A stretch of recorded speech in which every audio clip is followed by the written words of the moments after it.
며칠 전에 캐나다에 있는 어떤 믿음의 형제님이 오셔서 저하고 잠깐 교제를 하게 됐는데 이분이 이런 이야기를 했어요. 캐나다도 우리나라처럼 인구조사를 한다는 거예요. 이 세대가 몇 명이 살고 어떤 구성원을 갖고 있는지 그래야 이게 인구가 정확히 분포가 될 거 아닙니까? 근데 이제 가족 구성원을 체크하는 난이 있다는 거예요. 가족 구성원을. 거기에 보면은 당신의 가족은 어떤 가정으로 구성되어 있는가. 첫째, 남자, 여자, 결혼하여 자녀가 있는. 그래서 몇 명이 산다. 두 번째 체크, 남자와 남자가 부부를 이루고 자녀가 있는 케이스냐. 세 번째, 여자와 여자가 가정을 이루고서 자녀가 있는 케이스냐. 이 세 가지를 체크할 수 있게 되어 있다는 거예요. 세 가지. 그리고 우리나라의 주민등록증처럼 운전면허증에도 역시 자기 성을 체크할 때 당시 남자냐 여자냐 아니면 남자도 여자도 아니냐 이걸 이제 체크하게 되어 있다는 거죠. 지금 세상이 그렇게 가고 있다는 거예요. 급격히 뭔가 질서와 뭔가가 하나님께서 만들어 놓은 영적 체계들이 급속도로 무너지는 시대를 우리가 살고 있다는 것입니다. 이런 이야기들을 제가 드리는 이유는 제가 뭐 대단히 뭐 그런 데 관심이 있어서 하는 것이 아니라 잊지 말라는 거예요. 우리에게 곧 닥칠 현실이기 때문에 잊지 마시고 우리가 진리 가운데 분명히 서서 하나님의 빛 가운데 거하시기를 예수님의 이름으로 축복합니다. 자, 어둠에 속한 자는 빛을 알지 못하고 빛에 속한 자는 어둠의 일을 찾지 않습니다. 그건 틀림없는 사실이에요. 빛과 어두움은 함께 갈 수 없어요. 예수께 속한 자는 세상과 멀어지고 세상에 속한 자는 예수님께 가까이 올 수 없습니다. 이게 틀림없는 영적 법칙이에요. 그러므로 우리가 깨어 있어야 하겠습니다. 자, 오늘 말씀의 제목은 영혼을 위협하는 치명적인 가르침. 영혼을 위협하는 치명적인 가르침. 더 쉽게 표현하겠습니다. 지옥으로 끌고 가는 잘못된 가르침이 있다. 이 부분에 대해서 우리가 함께 말씀을 나눠보겠습니다. 사람들은 왜 예수님을 믿으면서도 안 변하는가? 거기에는 이유가 있지 않겠습니까? 예수님을 믿으면 변해야 되거든요. 근데 안 변한다. 뭐 이유가 있다는 것이죠. 밥을 먹으면 살이 쪄야 돼요. 근데 밥을 먹어도 영양이 공급되지 않고 살이 찌지 않는다. 그건 이유가 있는 겁니다. 내 안에 몸에 이상이 생긴 거예요. 어떤 사람은 물만 먹어도 살이 찐다. 이런 거짓말도 버젓이 하고 돌아다니지만은 뭐 콜라 먹지요. 물만 먹어도 살이 찌니까. 달달한 커피 다 먹고 살찌죠. 예. 자, 그렇기도 하는데 아무튼 우리가 예수님을 믿으면 바로 믿는다는 걸 전제하는 거예요. 예수님을 바로 믿으면 반드시 변해야 됩니다. 속도의 문제지. 반드시 변해야 돼요. 예수를 가진 사람은 변합니다. 예수가 그 안에 있는 사람은 달라집니다. 근데 안 달라진다는 뜻은 예수 그리스도의 복음이 그 안에 없다는 뜻입니다. 그러면 복음이 없는 삶은 얼마나 위험하고 얼마나 무모한 삶인가. 우리가 예수 안에 있기 때문에 이제 이것을 우리가 알게 된 거죠. 변한다는 그 뜻은 예전의 모습으로 살지 않는다는 것이고 옛 가치관과 생각으로 살지 않는다는 것입니다. 우리는 무엇을 기준으로 살아야 될까? 예수 믿는 우리는 무엇을 기준으로 살아야 되는가? 이거 한번 고민해 볼 필요가 있다는 거예요. 자, 11절입니다. 같이 봅시다. 시작. 베레아에 있는 사람들은 데살로니가에 있는 사람들보다 더 너그러워서 간절한 마음으로 말씀을 받고 이것이 그러한가 하여 날마다 성경을 상고함으로. 자, 2차 전도 여행을 하는 중에 일어난 사건입니다. 근데 바울이 똑같이 복음을 전했는데 데살로니가에 가서도 복음을 전해봤고 베레아에 와서도 복음을 전했는데 반응은 틀리더라. 베레아 사람들은 어떤 특징이 있었냐면 데살로니가 사람 같이 아니하고 하나님의 말씀이 정말로 간절히 받았고 말씀을 간절히 받고 정말 그 말씀이 옳은 것인가 깊이 다시 한번 생각하는 사람들이다. 이렇게 말씀을 했어요.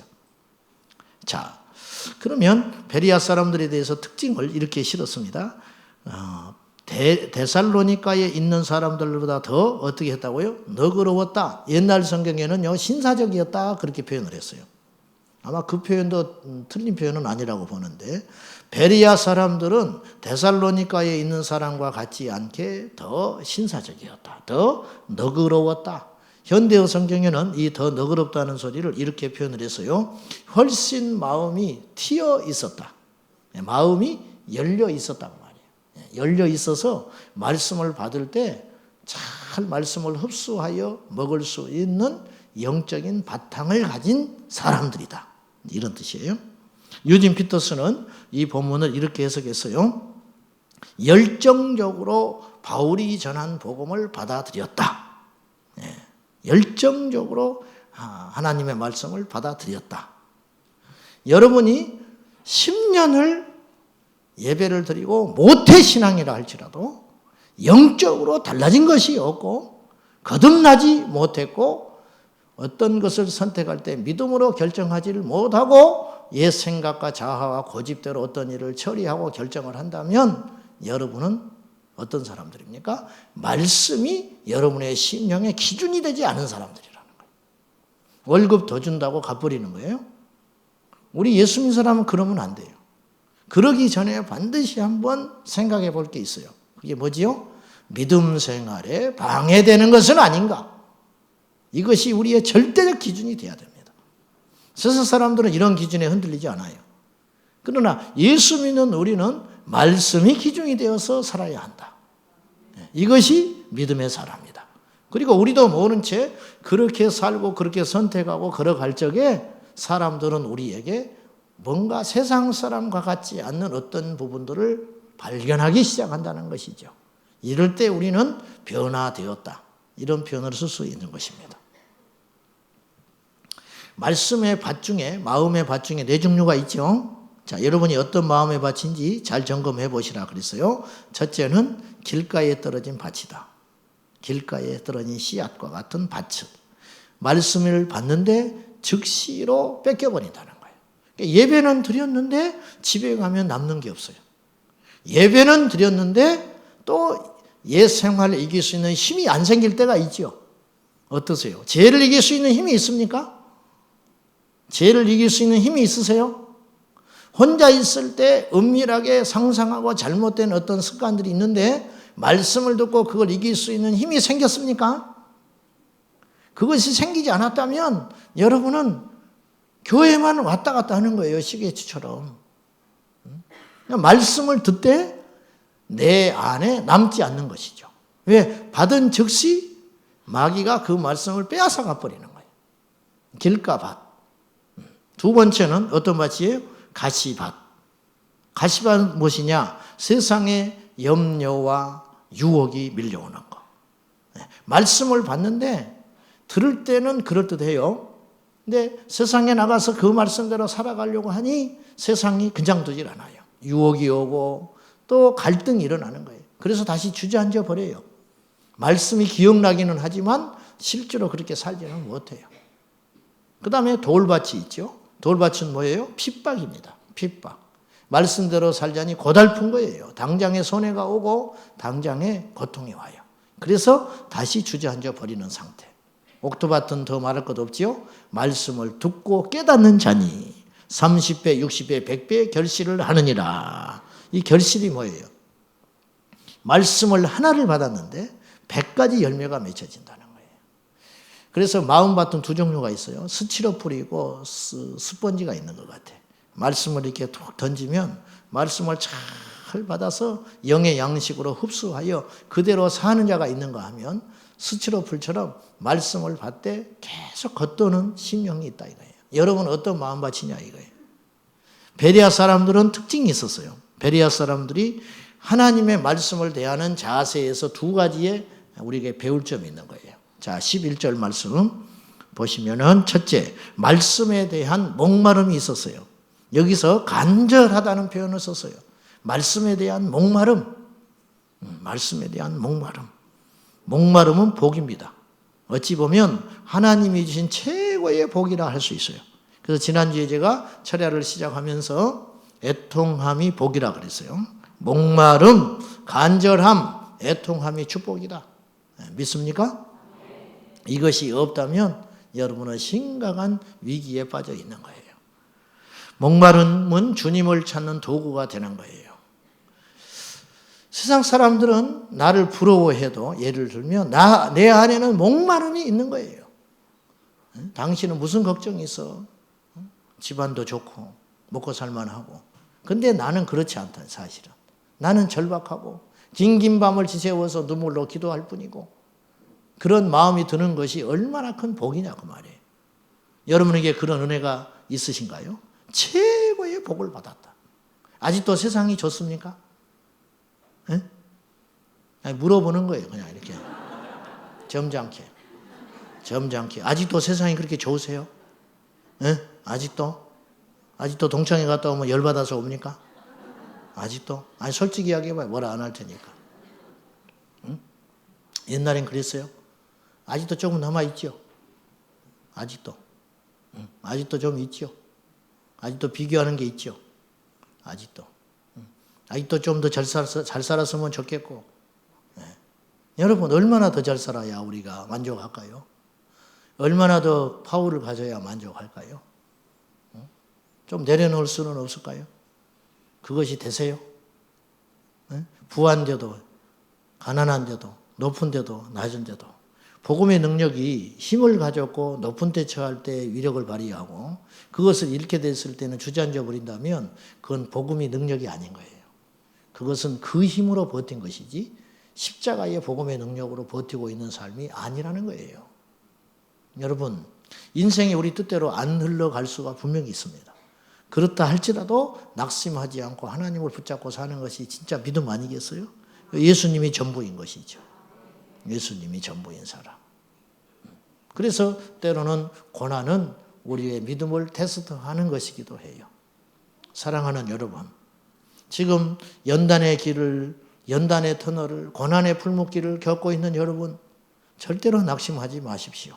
그것 때문에 여러분이 더 간절하고 그것 때문에 더 겸손할 수 있고 그것 때문에 주님을 더 붙잡고 있다면 여러분의 인생의 최고의 피크타임을 보내고 있는 것입니다. 정말로 그러신가요? 그럴 때 귀신이 떠나가는 거예요. 정말 그럴 때 병이 떠나가는 거예요. 병에 집착하는 인생은 병이 안 떠나요. 예수께 바라보는 자가 병을 이기는 것이고 귀신 하는 사람은 귀신이 무서워하는 게 아니에요. 그걸 털어버리고 초월하여 우리 주 예수 그리스도를 바라보는 자가 주님 안에서 치유되고 회복되는 것이에요. 여러분 병 낫기를 위해서 기도하지 않는다고 병이 안 낫는 게 아니에요. 부요함을 구하지 않는다고 해서 여러분이 부요하지 않는 게 아니에요. 주님을 구하면 주님께서 다 이루어 주셔요. 그리고 그러지 아니하신다 할지라도 낙심할 필요가 없는 것은 우리의 소망은 이 땅에 있지 않기 때문에 그래요. 이것에 눈뜨시기를 축복합니다. 초대교회는 그랬어요. 초대교회 성도들은 예수를 믿는다면 기본적으로 이걸 베이스 깔고 예수 믿었다고요. 근데 오늘날 교회는 변질돼 버린 거예요. 자, 이제 이야기는 그만하고 우리에게 목마름이 있는가? 특별히 말씀에 대한 강렬한 목마름이 있는가?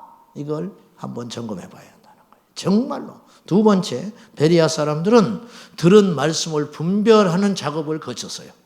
내가 듣고 있는 복음이 진짜인가? 여러분, 다른 사람이 해석해 주는 말씀을 따라 무작정 받아들이는 시대는 끝났어요.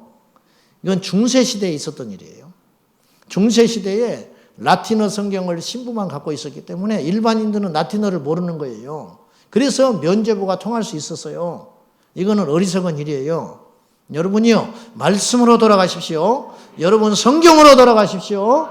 다른 사람이 해석해 주는 걸 무작정 떼먹듯이 이유식만 먹으면 안 돼요. 이제는 거치는 것도 먹어야 되고 강한 단단한 음식도 먹어야 할 때가 됐다 그 말이에요. 엄마가 씹어주는 거, 그건 어릴 때 먹는 거예요. 누가 해석해주고 무작정 따라가는, 여러분이 스스로 말씀을 보고 여러분이 스스로 말씀을 연구하고 여러분이 말씀을 묵상해서 여러분의 양식을 먹어야 여러분의 영이 자라는 것이지, 설교만 쫓아다니지 말고. 베레아 사람들은 놀라운 것이 그 말씀을 받고 가서 보세요. 간절한 마음으로 말씀을 1차 받아요. 은혜를 받는다고요? 듣는다고 말이죠. 말씀을 받았어요. 받고 나서 이 받은 말씀이 정말로 그런 것인가? 그래서 성경을 상고했다. 좀 줄여요. 좀 줄여주세요. 성경을 상고했다. 이랬다 저랬다 방정을 뜬다 그러면 방정시켰어. 이게 모니터가 좀 안 좋아서 그래. 어쨌든 간절한 말씀으로 말씀을 받고, 마음이 아니고 말씀을 받고, 말씀을 받은 다음에 이것이 정말로 성경에 그러하냐, 이런 검증 작업을 거쳤다는 거예요. 이게 굉장히 중요한 이야기입니다. 다시 반복해요. 누가 말씀을 해석해 주는 걸 무작정 먹는 시대는 지났다. 자, 장로교는 무조건 안전해요? 나는 장로교인이야. 장로교인이 천국 갑니까? 예수 믿어야 천국 가요. 그것도 바로 믿어야 간다고요. 안전할 확률이 좀 더 많지요. 안전할 확률이 좀 있다는 것이지 장로교라고 해서 다 만나요? 그건 아니죠. 지금 시대가 어느 시대인데.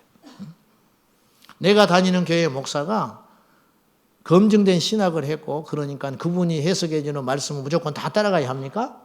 지금 그럴 때가 아니라는 거예요. 여러분 이미 2000년 전에 그런 방식을 거절하고 말씀으로 들어가서 신실하게 하나님의 말씀을 따라 믿었던 믿음의 사람들이 있었어요. 그들이 베레아 사람들이라는 거예요. 굉장히 수준 높은 믿음의 사람을 산 거예요. 오늘날 교회가 개인적으로 자꾸만 카톨릭화 되고 있다는 사실에 대해서 저는 굉장히 개탄을 금치 못합니다. 어떤 통일된 어떤 격식에다 넣고 어떤 성령의 자유로움을 이 훼손하는 행위에 대해서 사실은 그래서 오늘날 교회가 무기력한 것 같아요. 무기력해요. 질서를 깨라는 뜻이 아닙니다.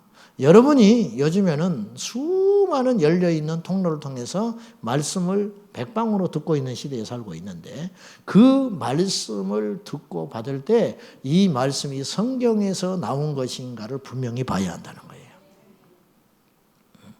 그래서 하나님을 믿는다 할 때 신앙인의 종류가 두 종류가 있습니다. 첫째는 종교적 유전과 형식과 가르침을 믿는 신앙이 있어요. 종교적 유전. 내가 장로교니까 예정론을 무조건 믿는 거예요. 그것이 다행히 맞다면 상관이 없는데 맞지 않다면 위험하다는 거예요. 예를 드는 거예요.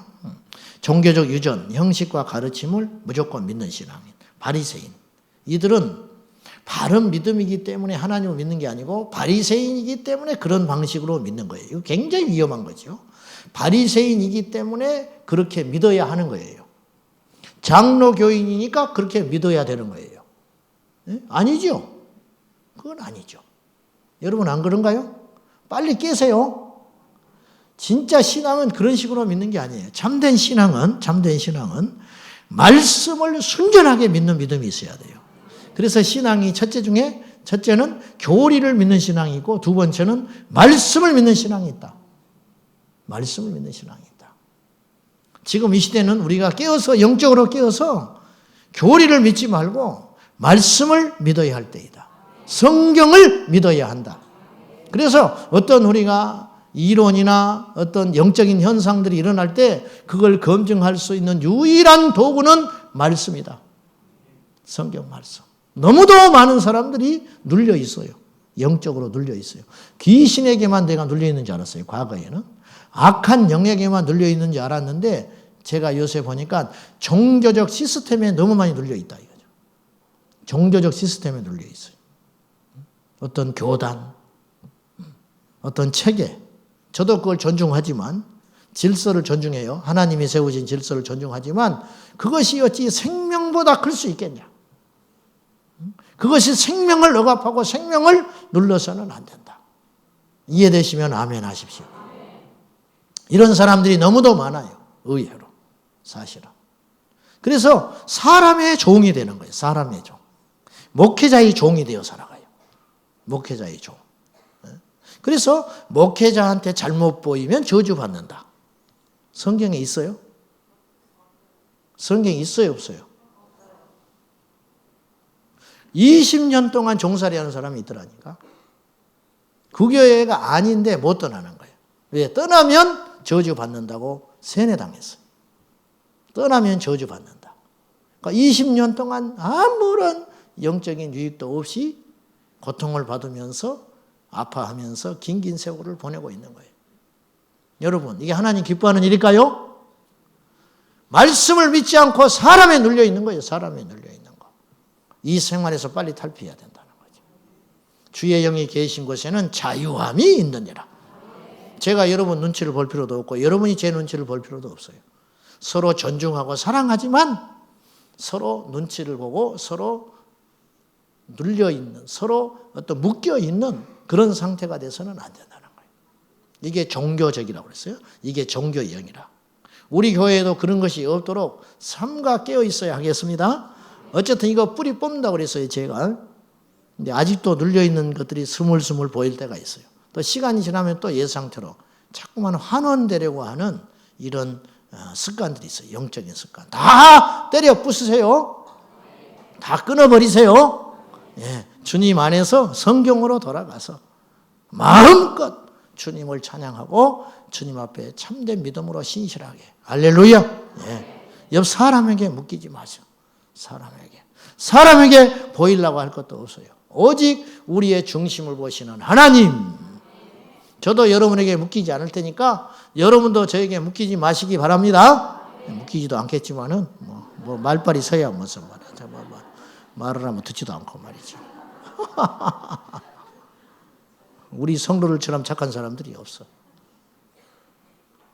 병 주고 약 주고 뭐 이거는 헷갈려 죽겠죠. 이랬다 저랬다. 정말입니다.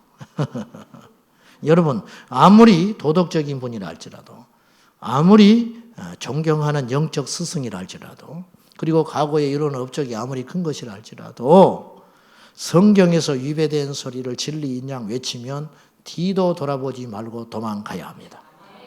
도망가세요. 도망가라.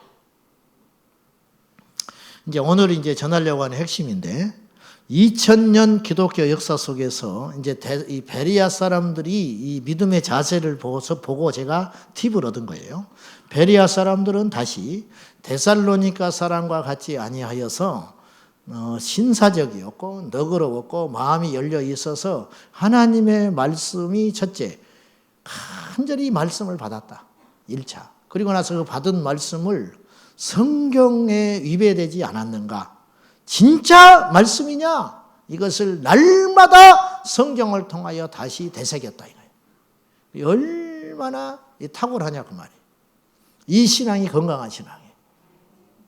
껍데기 신앙이 너무 많아요. 교회 일하러 다닌다니까. 교회 일하러. 봉사하러만 다녀요. 봉사하러 다녀. 이번에 항전직들 시험 본다고 하니까 한 달 전부터 난리예요. 제가요 생명의 위협을 느꼈어요. 생명의 위협을. 진짜로 막 눈에 불을 켜고 달라드는데 제가 도망 다녔다니까요. 총이 있는 나라였으면 내가 총 맞아 죽었을지도 몰라. 응? 별 협박을 다 당했습니다. 제가. 막 심장마비 걸리겠다는 둥, 뭐 별 협박을 다 받았어요. 걱정하지 말라고. 그래도 난리예요. 이런 교회가 없다는 거예요. 시험을 보고 누가 권사가 되냐는 거. 대한민국에 듣도 보도 못한 교회다고. 주변에 다 물어봤는데 그런 교회가 어디 있냐고 그랬다는 거예요. 그런 교회를 한번 만들어 봐야지. 뭐 그런 교회를 만들어. 그래서 이번에 시험을 봤어요. 제가 아주 순교하는 각오로 시험을 봤어요. 60점 이하는 안 된다. 60점 이하는 안 된다. 근데 공부를 얼마나 열심히 했는지 100점짜리들이 나왔어요. 100점짜리. 와, 100점이 한 10명 나왔어요. 10명. 제일 못 본 사람이 말 안 해요. 시험도. 근데 한 가지 분명한 건 전부 60점을 넘었어요. 큰일 날 뻔했어요. 떨어졌으면 상관이. 재시험 봐야 되는데. 재시험 봐야 되는데. 이렇게 공부를 열심히 해야 돼. 야, 어떻게 이런 결과가 나왔지? 문제를 다 가르쳐 줬거든요.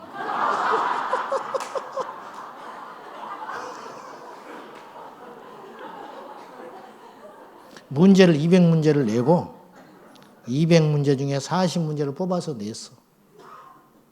그러니까 100점이 나오지. 아무튼 너무너무 수고했어요. 그러니까 이런 시간들을 통해서 이제 말씀을 읽고 제가 성경을 읽게 하려고 한 거거든요. 성경을 읽게 하려고. 여러분, 거푸집만 짓지 마세요. 어느 때 아냐면 내 신앙이 거푸집 신앙인가 알곡 신앙인가 그걸 알 수 있는 비결은 어떤 사건, 어떤 상황이 닥치면 세상 사람들처럼 생각한다는 거예요. 그것은 말씀이 없다는 뜻이에요. 말씀이 없다는 거예요. 틀림없어요. 사랑하는 여러분, 말씀이 여러분의 삶을 지배하기를 축복합니다. 말씀이 나를 지배해야 돼요. 은사도 가요. 능력도 사라집니다. 푸른 마르고 꽃은 시드나 오직 여호와의 말씀의 영영이 서리라. 말씀만 서는 거예요. 말씀 속에 다 들어있어요. 말씀 속에 귀신이 나가고 말씀 속에 하늘의 문이 열리고 말씀 속에 병이 낫고 말씀 속에 이적이 일어나고 말씀 속에 재림이 있고 말씀 속에 구원이 있고 말씀 속에 십자가가 있고 말씀 속에 성령의 은사가 있는 거 아니에요? 그러므로 말씀을 의지하면 우리 삶은 반드시 하나님이 기뻐하는 모습으로 변화될 수밖에 없는 거예요. 믿으십니까? 자, 2000년 기독교 역사 속에서 은연 중에 너무도 은밀히 진행되어 왔기 때문에 눈치를 못 채게 은연 중에 성경에 위배된 가르침인데 성경에서 나온 진리처럼 속고 있는 치명적인 오류들이 있다. 어떻게 하다 보니까 오늘 중요한 메시지가 됐어요. 사실은 은연 중에 너무도 오랜 시간 동안 종교적 체계 속에서 서서히 본인들도 모르게 이루어놓은 구축해놓은 영적인 바벨탑, 사람이 중심이고 하나님과 별개인 성경적이지 않은, 성경을 보면 그렇게 써있지 않은데 사람들은 그렇게 믿고 있는 치명적인 오류적 진리들, 그런 것들이 몇 가지 있더라는 거예요. 자, 우리가 치명적인 실수와 또한 치명적이지 않는 실수도 있어요. 이건 이제 구분을 하면 좋겠어요. 예를 들면 천년왕국이 있을까요, 없을까요?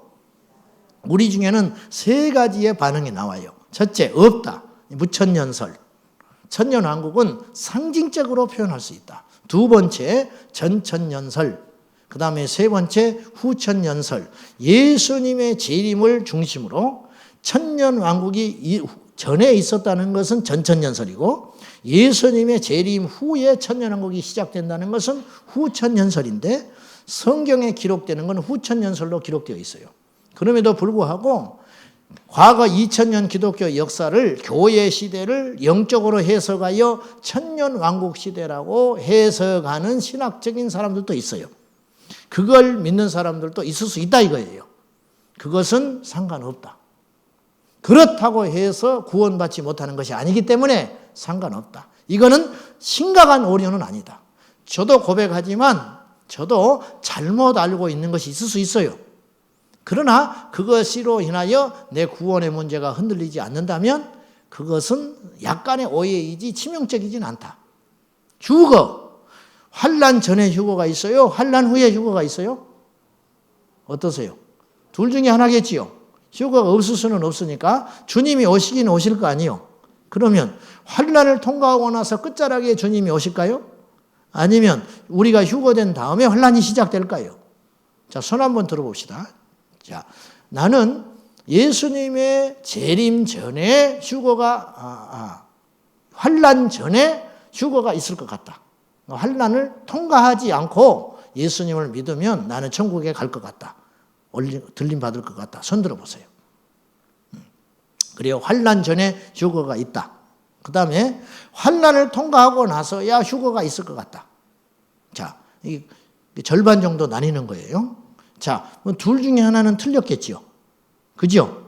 근데 앞으로 될 일이기 때문에 몰라요. 지나간 역사를 진단하는 건 쉬운데 앞으로 될 일이기 때문에 상관없어요. 그러면 둘 중에 하나는 틀렸어요. 그죠? 둘 중에 하나가 틀렸는데 그것이 틀렸다고 해서 구원 못 받는 건 아니다. 그죠? 이건 시자 선택하세요.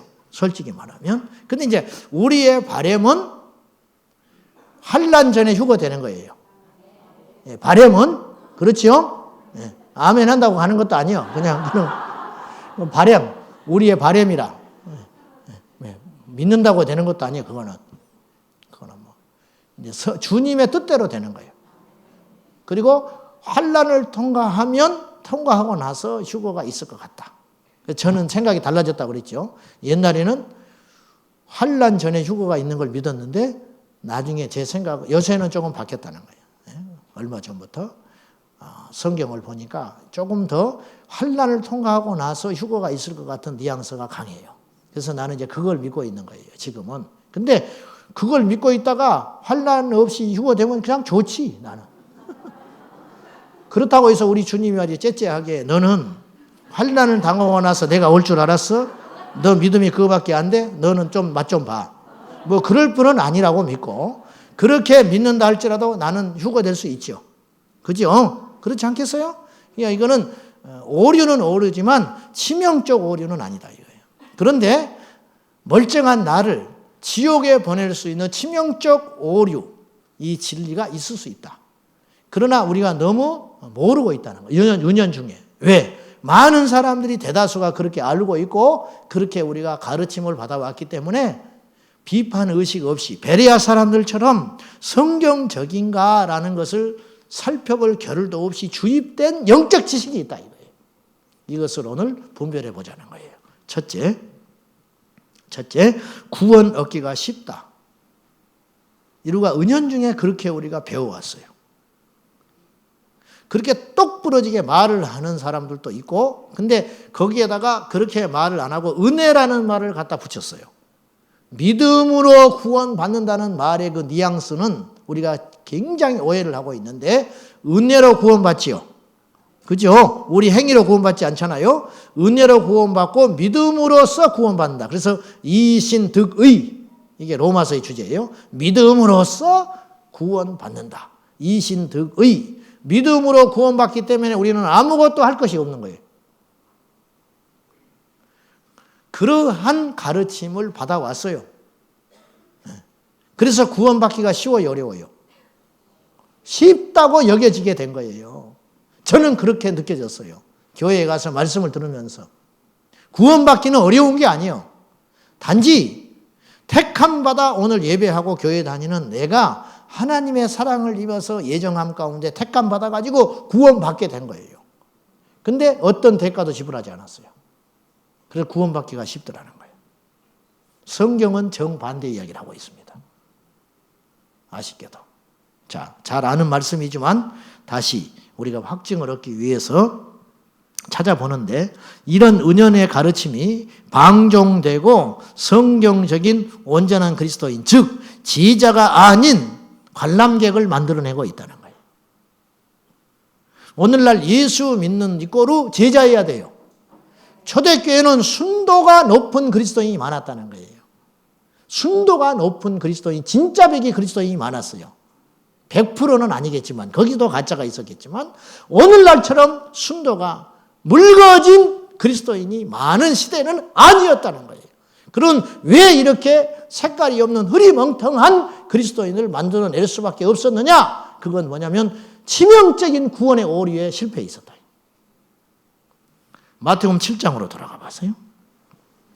마태복음 7장 13절. 자, 귀 있는 자는 잘 들어야 돼요. 모태신앙들이 특별히 잘 들으세요.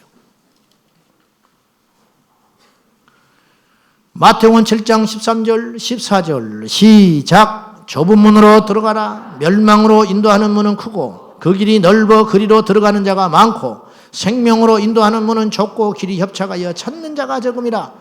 여기서 멸망이라는 단어는 사업에 망한다는 뜻 아닙니다. 14절에 생명이라는 단어가 나왔기 때문에 사망이라는 말이에요. 사망으로 가는 문은 넓다. 지옥행 문은 넓다. 그런데 생명으로 가는 그 문은 좁고 협착하여 찾는 자가 많아요, 적어요? 적다.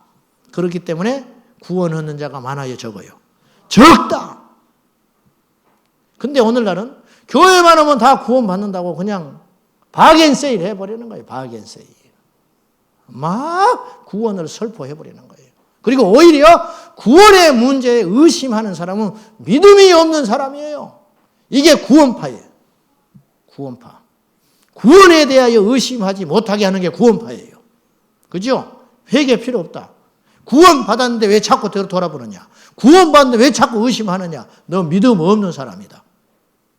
바울은 고린도전서 9장 27절에 내가 다른 사람에게 복음을 전한 후에 나는 정작 버림을 받을까 봐 날마다 내 자신을 쳐서 복종시키노라. 바울은 어떤 두려움 가운데 살았냐면 내가 다른 사람들에게 이렇게 복음을 전해가지고 교회를 세우고 수많은 사람들이 예수를 믿는 사람이 나타났는데 정작 나는 주님께 생명의 도구로만 쓰임받다가 내 자신은 멸망길로 갈까 두렵다. 그래서 날마다 이 고민을 하고 살았다는 거예요. 자, 바울이 구원의 확신이 있었어요, 없었어요? 그 말씀을 그대로 보면 구원의 확신이 있는 거예요, 없는 거예요, 지금? 없잖아요. 그러면 거꾸로 구원의 확신이 없는 게 오히려 믿음이네. 역설적으로.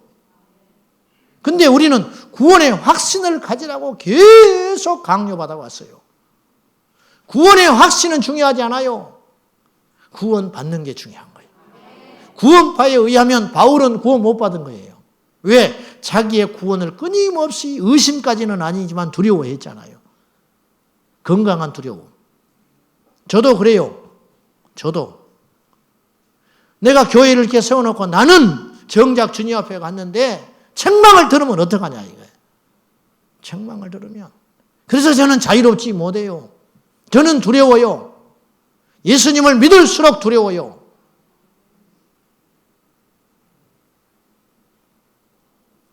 예수님을 믿을수록 두렵다고요.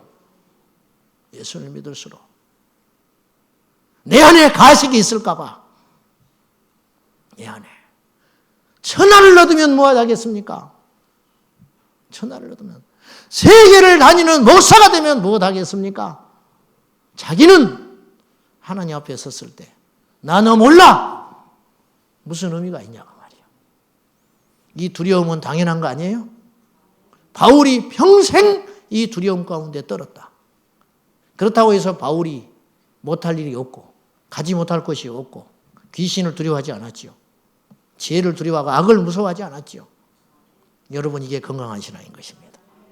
다시 한번 명심하십시오. 생명으로 인도하는 문은 좁다.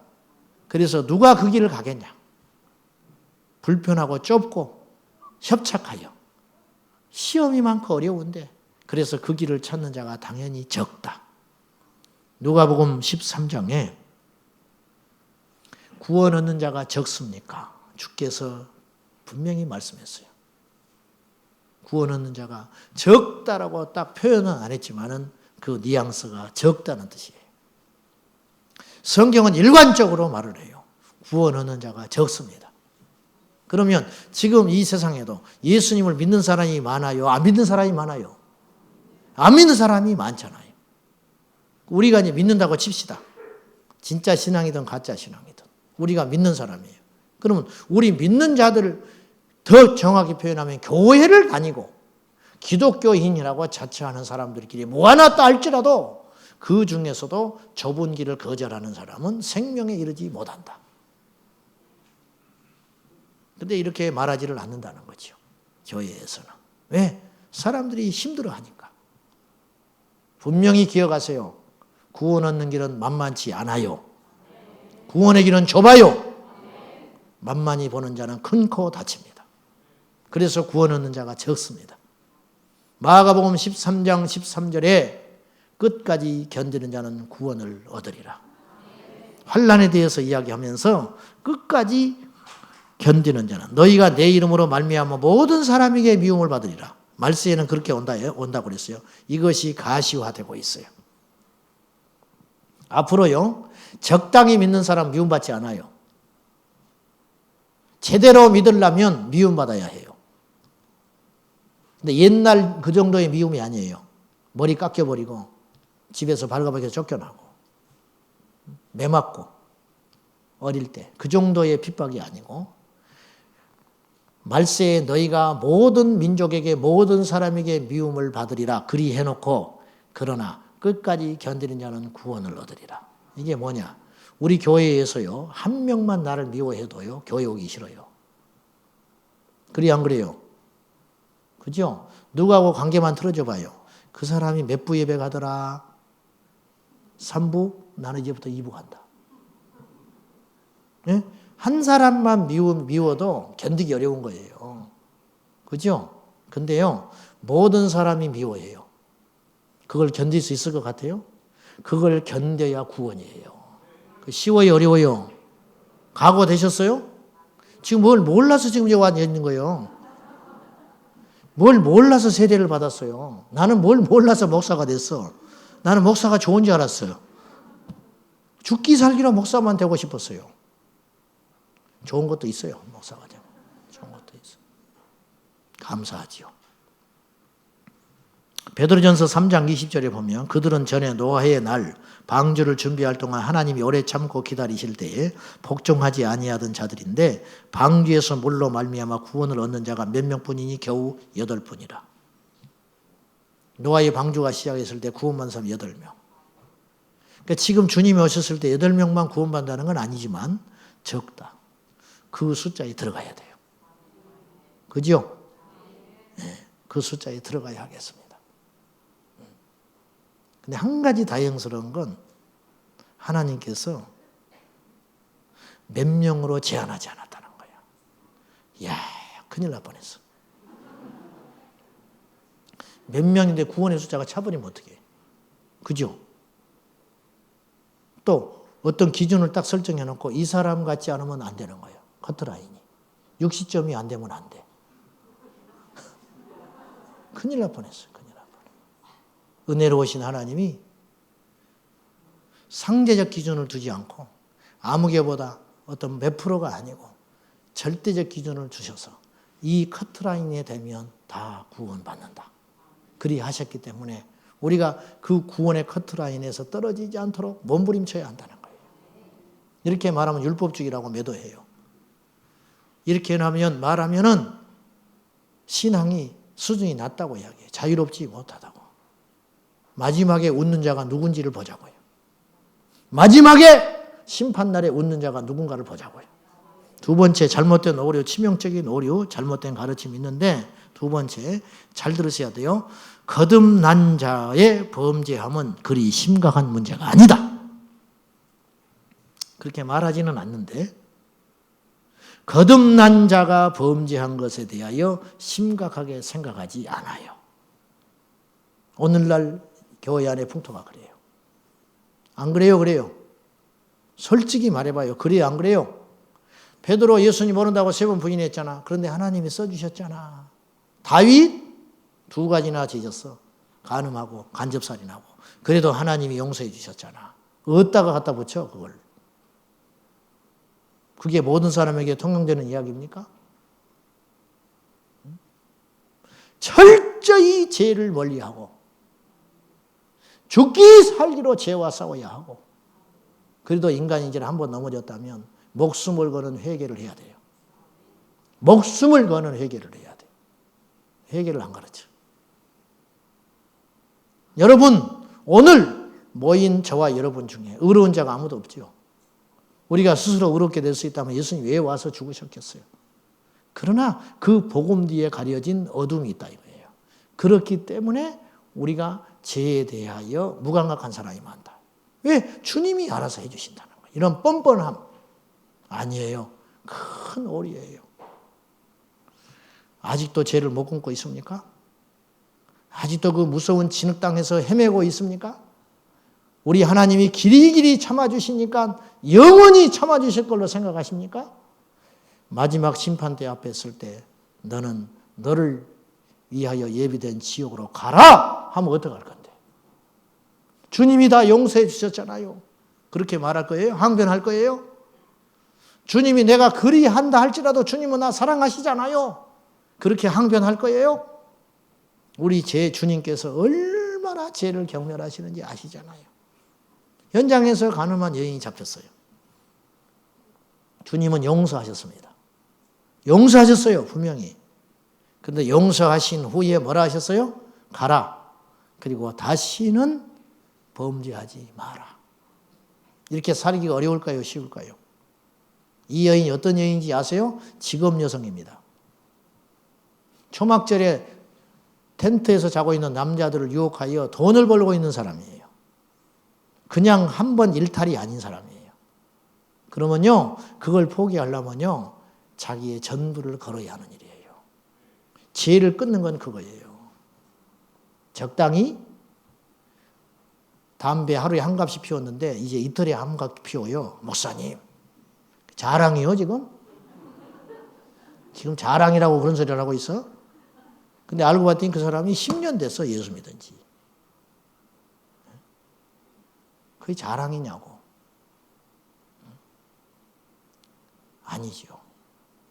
그런 식으로 죄를 버려서는 안 된다는 거예요. 돌이켜라. 유턴. 이게 회개예요. 회개는 메타노이아. 유턴하는 거예요. 완전히 돌아서는 거예요. 예수를 믿는 정점 그 시간을 기점으로 전혀 딴판인 사람이 되는 거예요. 근데 이걸 허용하는 분위기들이 있다는 거예요. 교회 안에. 다시. 거듭난 자의 범죄는 그리 심각하지 않다? 누가 그렇게 가르쳤어요? 회개하면 되니까. 가짜 회개. 대학가에 가면 동거해요. 생활비를 아끼기 위해서. 그중에 상당수의 크리스찬이 있어요. 주일날은 봉사하러 가요. 시험 볼 때 컨닝을 합니다. 신학생들이. 하나님이 용서하시니까 괜찮은가요? 이 정도의 수준으로 예수 믿으면 안 된다는 거예요. 저는 정죄하는 것 아니고 비난하는 게 아니에요. 이게 우리가 너무 잘못 알고 있는 가르침이라는 거예요. 사랑하는 여러분, 끊으시기 바랍니다. 정리하시기 바랍니다. 죄를 정리하세요. 우리 중에 누가 의롭다 하겠습니까? 저는 더 악한 죄인입니다. 그러나 분명한 것은 이것이에요. 믿는 자의 범죄함은 믿지 않는 자의 범죄함보다 더 패역한 죄다. 기억하세요. 더 엄격하게. 건강한 두려움을 가지십시오. 익숙하지 않도록 조심하십시오. 방자하지 않도록 조심하십시오. 그럭저럭 살아도 구원받는 거 아닙니다. 때가 되면 한 번쯤 일탈하고 다시 주님께로 돌아오고 그런 반복되는 일상을 하나님께서 언제까지 참아주실 것 같습니까? 오늘로 정리하셔야 하겠습니다. 오늘날 그리스도인이 거짓말을 너무 많이 해요. 오늘날 그리스도인이 거짓말을 너무 많이 한다고 해요. 작은 거짓말을 너무 많이 하고 살고 너무너무 거짓말을 많이 해요. 그러고도 예배드리고 그러고도 나는 예수 믿는다고 자처하고 그런 어떤 심각성이 없다. 율법이 아니다 이거예요. 율법이 아니에요. 여러분, 율법에 대한 정의도 잘못되어 있어요. 사실은. 우리 주님은 율법의 1.1획도 훼손하지 마라. 나는 율법을 폐하러 온 자가 아니다. 나는 율법을 완성하러 왔노라. 주님이 그랬어요. 마지막으로 세 번째, 한 번의 구원은 영원하다고 속고 있어요. 한 번 구원받은 것은 영원하다고 은연중에 배워왔어요. 그리고 그것이 흔들리려고 할 때는 옆에서 부드러져요. 그렇지 않다고. 영원하다고. 성경에는 그렇지 않는 사람들의 이야기가 나오고 있어요. 히브리서 2장 3절, 이 큰 구원을 등한히 여기면 어찌 보응을 피하리요. 한번 찾아봐요. 히브리서는 특별히 믿는 자의 실족에 대해서 여러 차례 경고하고 있어요. 히브리서 2장 354면입니다. 354면. 자, 우리가 이같이 큰 구원을 등한히 여기면 어찌 그 보응을 피하리요. 이 구원은 처음에 주로 말씀하신 바요. 들은 자들이 우리에게 확증한 바니 하나님도 표적들과 기사들과 여러 가지 능력과 및 자기의 뜻을 따라 성령이 나누어 주신 것으로서 그들과 함께 증언하셨느니라. 어떤 사람이 열망을 받았냐면 구원을 등한히 여겼다. 등한히 여겼다는 건 뭐냐면 구원을 소홀히 여겼다. 구원을 받았는데 구원을 소홀히 여겨서 구원을 상실했다는 거예요. 누가? 이스라엘 백성들이.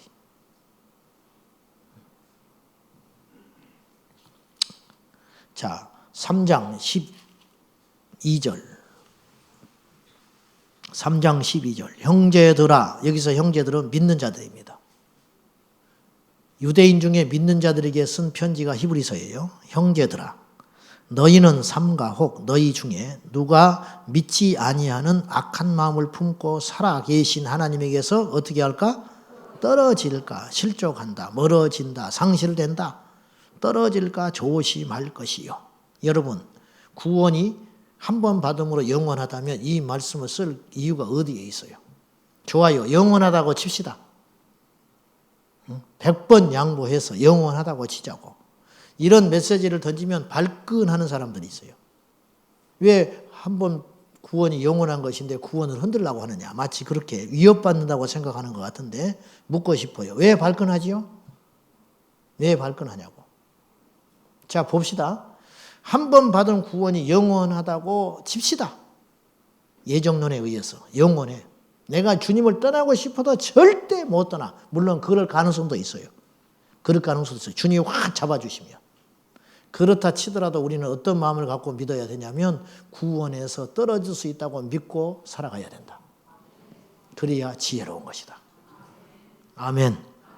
말씀 정리할게요. 자, 오늘날 2000년 기독교 역사 속에 감히 제가 이런 말 함부로 할 수 없는 것인데 오늘 베레아 사람들이 하나님의 말씀을 집중으로 상고했잖아. 이것이 진짜냐 그리고 진리이냐 하고 이렇게 분별하는 작업을 가졌잖아요. 이건 굉장히 중요한 이야기라는 거예요.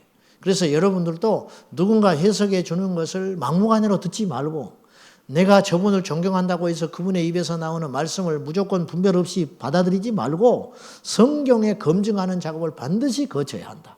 근데 제가 시간이 없어서 다 성경을 찾아보진 않지만 성경의 근거를 볼 때 큰 틀은 2000년 기독교 역사 속에 우리가 잘못 가르침 받아온 어떤 우리의 구원의 문제와 심각하게 오류된 가르침들이 몇 가지가 있다라는 걸 제 나름대로 여러분에게 피력을 하는 거예요. 첫째가 구원은 쉽다. 그렇지 않다. 성경은 어디를 봐도 구원은 쉽다고 말하고 있지 않다. 구원은 은혜로 받는 것이지만 은혜로 받는다는 말이 구원이 쉽다는 말로 해석해서는 안 된다는 거예요. 오히려 구원은 냉정하게 말하면 좁은 길이고 십자가를 져야 하는 길이고 자기를 부정해야 하는 길이고 자기의 목숨까지도 내놔야만 얻을 수 있는 무척이나 힘든 십자가의 길이 구원의 길일 수 있다. 성경은 이것이 더 큰 무게를 갖고 있다는 거예요. 그러니까 제가 여러분에게 이 말을 한다고 해서 여러분이 무작정 받아들이지 말고 성경으로 가보라 이거. 성경에를 가보면 은혜로 구원받는다는 말씀이 분명히 있지만 너희가 에베소 2장 8절과 9절에 보면 너희가 그 은혜로 말미암아 믿음으로 구원을 받았느니 이것이 너희에게서 난 것이 아니요 하나님의 선물이라 그렇게 말을 하셨지만 하나님의 선물을 값없이 받지 마라. 이건 보네퍼가 말하는 대로 값싼 은혜다. 내가 구원받았으니까 하나님의 은혜로 구원받았으니까 내 마음대로 살아도 하나님이 절대 나를 지옥으로 멸하시지 않는다는 이 거짓된 확신과 믿음을 갖고 살아가는 것은 얼마나 위태위태한 믿음의 삶이냐. 이걸 제가 경고하고 싶다는 거예요. 두 번째, 믿는 거듭났다고 소위 자처하는 자들의 죄에 대한 무감각, 죄에 대하여 쉽게 넘어가는 것, 이런 현상들에 대하여 심각하게 생각하지 않는 이 치명적인 오류. 그러므로 우리는 행위로 구원받는 건 아니지만 거듭난 자는 죄를 무섭게 알고 하나님 안에서 내 생명을 내걸고 죄와의 싸움에서 피 흘리는 투쟁을 해가야 한다는 것입니다. 이제부터 우리의 삶은 그 삶의 연속이라는 거예요. 그 결과로 하나님께서 상급을 주신다는 거예요. 그 결과로. 그래서 세 번째는 무엇이냐면은 바로 한 번 구원은 영원하다고 믿지 마라. 설령 하나님의 예정 가운데 그렇다 할지라도 우리가 구원받은 이상 하나님이 절대 나를 버리지 않는다는 분명한 하나님의 뜻이 있다 할지라도 우리는 사도 바울처럼 두렵고 떨림으로 구원에 대한 문제를 끊임없이 의심하면서 하나님께 겸손함과 절박함으로 절절히 살아가는 것이 건강한 신앙이다. 그래서 교만할 겨를이 없는 것이죠. 어디 교만할 겨를이 있어요? 어디 안심할 겨를이 있습니까? 어디 세상을 쳐다볼 수 있는 여유가 있는 것입니까? 없다. 오직 그리스도와 십자가 외에는 결코 바라볼 것도 없고 자랑할 것도 없고 내세울 것도 없고 의지할 것도 없다. 끊임없이 그 팽팽한 긴장감과 영적인 투쟁 속에 살아가지만 내 영은 자유하다. 할렐루야.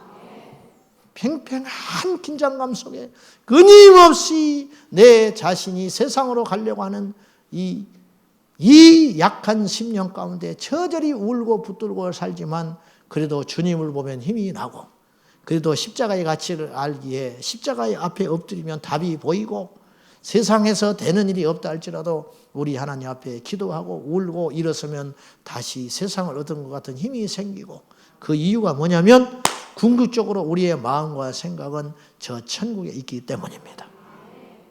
그래서 입는 거, 먹는 거, 사는 거, 어디를 가는 거 우리에게는 아무런 의미가 없다.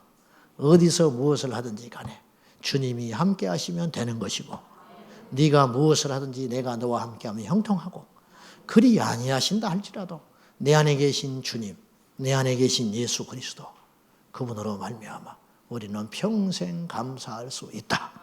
할렐루야. 그래서 은혜를 받으면 힘이 나는 거예요. 그래서 십자가를 통과하는 사람은 세상을 이길 수 있는 거예요. 어떤 세상의 권세도 우리를 넘어뜨릴 수 없는 것입니다. 예수 안에서 우리는 진정한 행복자로다. 할렐루야. 믿습니까? 옆 사람과 인사해요. 이렇게 인사해봐요. 당신이 어디가 이뻐서? 해봐요. 당신이 어디가 이뻐서? 하나님이 그렇게 사랑하는지 몰라. 당신이 부러워.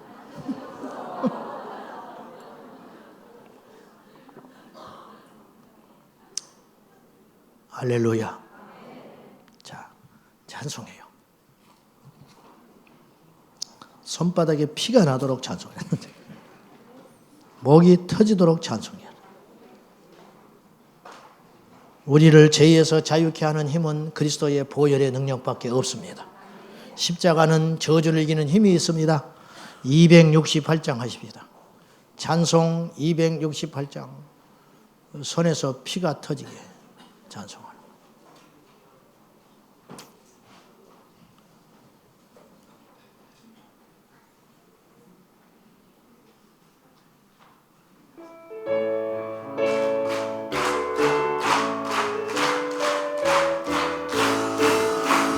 죄에서 자유를 얻게 한 보혈의 주의 보혈 시험을 이기고 승리하는 참 놀라운 능력이로라. 아멘. 주의 보혈 능력이 있도다. 주의 피 믿으오. 주의 보혈 그 어린 양 매우 귀중한 피로 죄에서 자유를 얻게 함. 보혈의 능력 주의 보혈 시험을 이기고 승리하니 참 놀라운 능력이로라. 아멘. 주의 보혈 능력이 있도다. 주의 피 믿으오. 주의 보혈 그 어린 양 매우 귀중한 피. 정말입니까? 죄에서 자유를 얻게 함. 보혈의 능력 주의 보혈 시험을 이기고 승리하니 참 놀라운 능력이로라. 아멘 아멘. 주의 보혈 능력이 있도다. 주의 피 믿으오. 주의 보혈 그 어린 양이 매우 귀중한 피로 죄에서 자유 얻게 함은 보혈의 능력 주. 누구든지 예수 믿으면 이기고 승리하니 참 놀라운 능력이로라. 아멘 아멘. 주의 보혈 능력이 있도다. 주의 피 믿으오. 주의 보혈 그 그 어린 양의 매우 귀중한 피로 육체의 정욕을 이길 힘은 보혈의 능력 주의 보혈 시원한 마음을 얻게 하니 참 놀라운 능력이로라. 아멘. 주의 보혈 능력이 또다. 주의 피 믿으오. 주의 보혈 그 어린 양의 매우 귀중한 피로다. 눈보다 더 밝히는 것 보혈의 능력 주의 보혈 부정한 모든 것 밝히시니 참 놀라운 능력이로라. 아멘. 주의 보혈 능력이 또다. 주의 피 믿으오. 주의 보혈 그 어린 양의 매우 귀중한 피로다. 구주의 복음을 전할 제목 보혈의 능력 주의 보혈 날마다 나에게 찬송 주니 참 놀라운 능력이로라.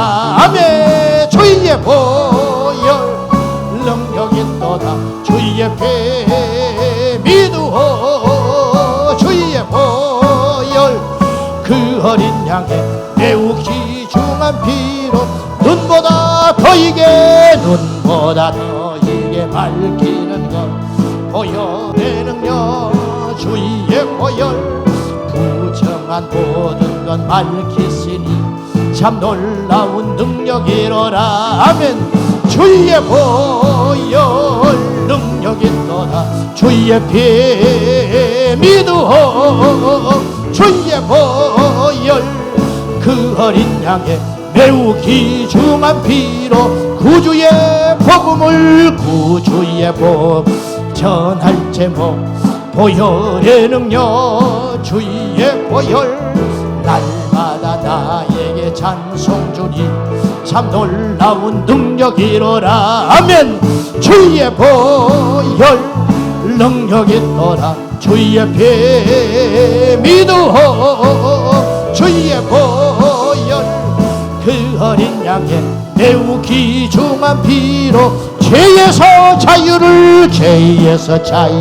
얻게 함은 보혈 귀신이 떠나가고 불신앙이 떠나가고 나에게 찬송 참 놀라운 능력이로라. 아멘. 주의 보혈 능력이 또다. 주의 피 믿으오. 주의 보혈 그 어린 양의 매우 귀중한 가사를 믿음으로 고백하며 육체의 정욕 이길 힘은 보혈의 능력 주의 보혈 정결한 마음을 얻게 하니 참 놀라운 능력이로라. 아멘. 주의 보혈 능력이 또다. 주의 피 믿으오. 주의 보혈 그 어린 양의 매우 귀중한 피로다. 신보다 더 이게 밝히는 것 보혈의 능력 주의 보혈 부정한 모든 것 어떤 죄라도 주님의 보혈로 정케되고 예전 것은 지나갔으니 주님 안에서 새 것이로다. 예전 것은 지나갔으니 자유하라. 주의 보혈 그 어린 양의 매우 귀중한 피로 구주의 내 평생 구주의 복음 전할 제목 보혈 오직 예수 오직 십자가 오직 보혈의 능력만 찬양하리라. 참 놀라운 능력이로다. 힘을 다하여 주의 보혈 능력이 또다. 주의 피 믿으오. 주의 보혈 그 어린 양의 예수님을 찬양합니다. 예수님 찬양 예수님 찬양 예수님 찬양합시다. 아멘. 예수님 찬양 예수님 찬양 예수님 찬양합시다. 할렐루야 할렐루야 할렐루야 할렐루야. 예수님 찬양합시다. 아멘. 할렐루야 할렐루야 할렐루야. 예수님 찬양. 예수 이겼습니다. 예수 이겼네. 예수 사탄을 이겼네. 아멘. 예수 이겼네. 예수 이겼네. 예수 사탄을 이겼네. 믿으라. 할렐루야. 주의 이름으로 귀신이 따라가고 할렐루야. 예수 사탄을 이겼네. 모든 중독에서 해방되고 할렐루야. 예수 사탄을 이겼네. 예수 이름을 부르는 자는 예수 이름을 부르는 자는 구원을 얻으리로라. 아멘. 예수 이름을 부르는 자는 구원을 얻으리로라. 할렐루야 할렐루야 할렐루야 할렐루야. 예수 이름을 부르세. 예수 할렐루야 할렐루야 할렐루야. 예수 이름을 부르세. 예수 이름을 높이는 자는 예수 이름을 높이는 자는 생명을 얻으리로라. 아멘. 예수 이름을 높이는 자는 생명을 얻으리로라. 믿음으로 할렐루야 할렐루야 할렐루야. 예수 이름을 높이세. 할렐루야 할렐루야 할렐루야. 예수 이름을 마지막으로 예수 이겼네. 예수 이겼네. 예수 병마를 이겼네. 아멘. 예수 이겼네. 예수 이겼네. 예수 병마를 이겼네. 할렐루야 할렐루야 할렐루야. 예수 병마를 이겼네. 아멘. 할렐루야 할렐루야 할렐루야. 예수 병마를 이겨. 두 손 들고 예수 이름을 부르는 자는 예수 이름을 부르는 자는 응답을 받으리로다. 응답을 받으리로라. 이 밤에 우리가 생명을 다하여 예수 이름을 부르는 자는 응답을 받으리. 악한 모든 영이 떠나가고 자유하게 되게 하시고 예수 이름으로 병마가 떠나가게 하시고 예수 이름으로 귀신이 떠나가게 하시고 예수 이름으로 죄악이 떠나가게 하여 주셔서 그리스도 안에서 새로운 피조물이 되게 하시고 모든 두려움과 중독의 영이 나사렛 예수 이름으로 떠나갈지어다. 중독의 영이 떠나가고 두려움이 떠나가고 사람에게 매임받은 자들이 자유하게 될지어다. 남편에게 매이지 말고 자식에게 매이지 말고 부모에게 매이지 말고 세상의 권세자에게 매이지 말고 목사에게 매이지 말고 하나님께만 줄을 내는 인생 되게 해주셔서 생명을 고쳐짐을 세워 부르며 기도합니다. 주여